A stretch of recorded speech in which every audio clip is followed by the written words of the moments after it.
भक्तो हर महादेव, आइए रामायण पाठ्यक्रम में चौपाइयों को गायन करें, उनका भावार्थ समझें। पिछले भाग में हमने गाया कि भरत जी प्रभु श्री रामचंद्र जी को मनाने के लिए चित्रकूट पहुंच चुके हैं और प्रभु श्री रामचंद्र से कहते हैं कि आप अयोध्यापुरी लौट जाएं और लोगों को स्नात करिए और हम वन चले जाएं। लेकिन अगर इस पर भी आप राजी न हो तो मैं आपके साथ वन चलूं और लक्ष्मण और शत्रुघ्न को आप अयोध्यापुरी भेज दीजिए। आइए कथाक्रम में हम आगे चौपाइयों गायन करें, उनका भावार्थ समझें। कथा अच्छी लगे तो यूट्यूब चैनल सब्सक्राइब जरूर करें, शेयर करें। आइए शुरू करते हैं। न तरु जाहि बन तीन्यु भाई, बहुरिय सिय सहित रघुराई। जहि विधि प्रभु प्रसन्न मन होई, करुणा सागर कीजिए सोई। अथवा हम तीनों भाई बन चले जाएं और हे रघुनाथ जी आप सीता सहित अयोध्या को लौट जाइए। हे दया के सागर, जिसमें आपका मन प्रसन्न हो, जिसमें आप खुशी हो, आपका चित्त प्रसन्न हो, आप वही कीजिए। देव दीन सब मोहि अभारू, देव दीन सब मोहि अभारू। मोरे नीति न धर्म विचारू, कहूँ वचन अब स्वार्थ हेतु। रहत नयारत के चित चेतु।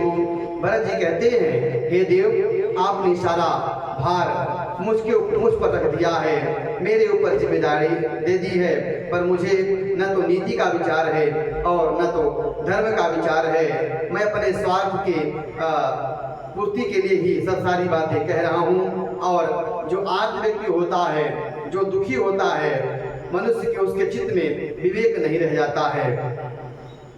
उतर देव मुसुनि स्वामी रजाई, सो सेवक लखी लाजी लजाई। असमय अवगन अवगुण, असमय अवगुण उदधि अगाधु। स्वामी स्नेह सराहत साधु। स्वामी की आज्ञा सुनकर जो उत्तर दे, ऐसे सेवक को देखकर लज्जा भी नहीं आती, लज्जा जाती है। मैं अवगुणों का ऐसा अथाह समुद्र हूँ कि अपने प्रभु को, स्वामी को उत्तर दे रहा हूँ, किंतु स्वामी स्नेहवश साधु साधु कहकर मुझे सराहते रहते हैं। अब कृपाल मोहि सो मत भावा, सकुच स्वामी मन जाई न पावा। प्रभु पद सपथ कहूँ सति भाऊ, जग मंगल हित एक उपाऊ। हे कृपालु, अब तो वही मत मुझे आता है जिससे स्वामी के मन का संकोच न पावे, और प्रभु के चरणों की शपथ है, मैं सत्य भाव से कहता हूँ कि जगत कल्याण के लिए यही एक उपाय है। प्रभु प्रसन्न मन सकुचिता जी, जो जहि आय सुदेव। सो सिर धरि धरि करि सबु, मिटहि अनट वरेव। प्रसन्न मन से संकोच त्याग कर प्रभु जिसे जो आज्ञा देंगे उसे सब लोग सिर चढ़ाकर उसका पालन करेंगे, सब उपद्रव और उलझने मिट जाएंगी। ऐसा भरत जी प्रभु श्री रामचंद्र से कहते हैं कि अब आप जिसमें प्रसन्न हो, जिसमें आप राजी हो, वही कीजिए। भरत बचन सुचि सुनि सुर हर्षे, साधु सराहि सुमन सुर बरसे।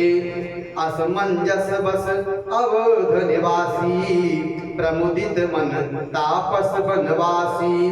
भरत जी के वचन सुनकर जो देवता लोग थे वह प्रसन्न हो गए, क्योंकि वह चाहते थे कि भरत जी प्रभु श्री रामचंद्र जी को मनाकर अयोध्यापुरी न ले जाए, ताकि उनका जो कष्ट है वह दूर हो जाए। और इस तरह से वह साधु साधु कहकर भरत जी को सम्मान देते हैं, उनके ऊपर पुष्प बरसाते हैं। और लेकिन इस बात को सुनकर अयोध्यापुरी के जो निवासी थे, जो नर नारी थे, वह असमंजस में हो गए, क्योंकि उन्हें पता था कि भरत जी प्रभु श्री रामचंद्र जी को लिवाने के लिए जा रहे हैं। लेकिन यहाँ वे देख रहे हैं कि भरत जी प्रभु श्री रामचंद्र से स्वतः कह रहे हैं कि जिसमें आपका मन प्रसन्न हो वही कीजिए। इस बात को सुनकर अवध जो के वासी हैं वह असमंजस में हो गए, और जो वन में रहने वाले तपस्वी थे वह खुशी हो गए। चुप ही रहे रघुनाथ सकोची, प्रभु गति देखी दशा सब सोची। जनक दूत तही अवसर आए, मुनि वशिष्ठ सुनी बेगी बुलाए। किंतु संकोची स्वभाव के रघुनाथ जी चुप रह गए। प्रभु यह स्थिति मौन देखकर सब सभा सोच में पड़ गई। उसी समय जनक जी के दूत आए। यह सुनकर मुनि वशिष्ठ ने उन्हें तुरंत बुलवा लिया। करी प्रणाम तिन्हु राम निहारे, बेस देखी बेसु देखी भय निपट दुखारे। दूतन मुनिवर बूझी बाता, कहूँ विदेह भूप कुशलाता। उन्होंने आकर प्रभु श्री रामचंद्र जी को देखा तो मुनियों सा वेश देखकर वह दुखी हो गए। और तब वशिष्ठ जी ने दूतों से बात पूछी और जनक जी का क्षेम कुशल पूछा। सुनी सकुचाई नाई महिमा था, बोले चरवर जोरे हाथा। बूझब राउर सादर साई, कुशल हेतु सो भयं गोसाई। यह मुनि का कुशल प्रश्न सुनकर सकुचाकर और जो दूत लोग थे वह मस्तक नवाकर श्रेष्ठ दूत हाथ जोड़कर बोले, हे स्वामी आपका आदर से पूछना यही गोसाई हम लोगों का कुशल कारण है। नाहित कौशल नाथ के साथ कुशल गई नाथ, मिथिलावद विशेष ते जग सब भयं वनाथ।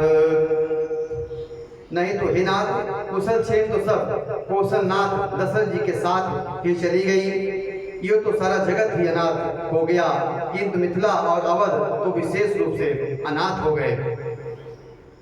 कौशल पति गति सुनी जन गौरा, वे सब लोग शोक बस बौरा। जही जही देखे तही समय विदेहू, जही देखे तही समय विदेहू।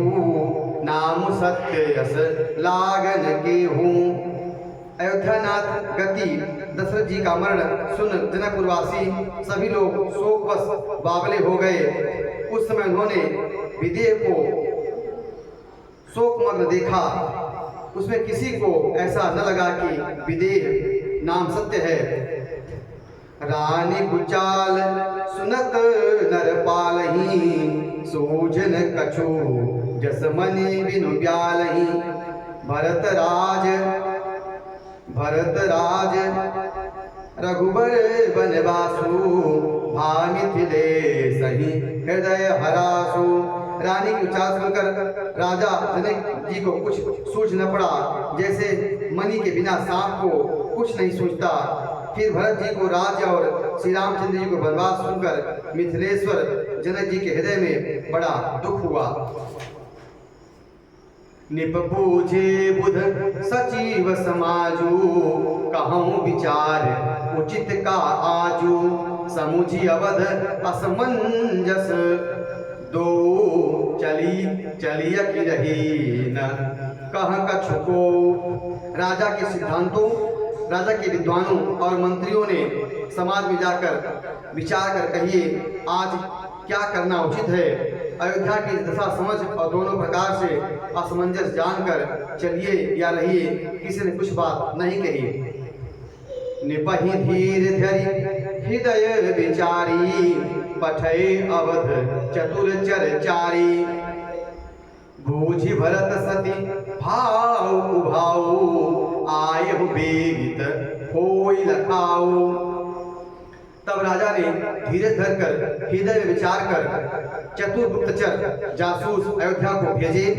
तुम लोग भरत जी के सद्भाव अच्छे या दुर्भाव का पता लगाकर जल्दी लौटाना, किसी को तुम्हारा पता लगने न पाए। गए अवधचर भगत गति, बूझि देखि कर तूति। चले चित्रकूट ही भरतु, चार चले तिरभूति।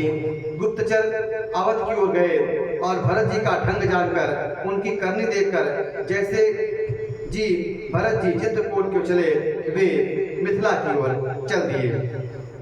आज की कथा यहीं तक, आगे के भाग में हम आगे के चौपाइयों को गायन करेंगे। कथा अच्छी लगी हो तो YouTube चैनल को सब्सक्राइब जरूर करें, शेयर करें, जय श्री राम कमेंट करें। हर हर